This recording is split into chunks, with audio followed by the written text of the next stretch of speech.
nëse njeriu shkon deri aty sa të përkujtoj mirësitë të Allahut xhelle xhelalu, kjo është nga adhurimet më të mira. Përrjedhoj është dhe nga virtytet dhe cilësitë më të mira të besimtarëve. Në plot ajete kuranore, Allahu i Madhërisëm u tërheq vëmendjen njerëzve duke thënë përkujtoni këtë, përkujtoni kur ishit kështu, përkujtoni kur ju dha këtë mirësi e kështu me radhë.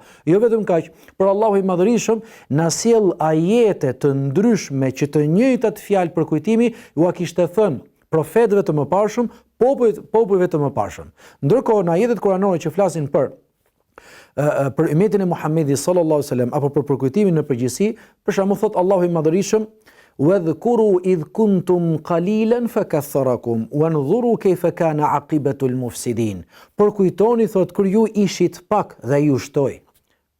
Pejgamberi sallallahu alaihi wasallam e filloi davetin thirrjen islame një i vetëm. Pastaj bashkëshortja, Ebu Bekri shoku i tij, djali i Xhaxhait vet Aliu radhiyallahu anhu, disa shok të përafërt e shu dhe ka vazhduar kjo çështje disa vjet derisa Allahu i Madhërisëm bëri të mundur të pranonin Islamin disa prej, njerëzve me pozitë në mesin e kurreshve apo të pasur në mesin e tregtarëve dhe filloi çështja të ndryshojë.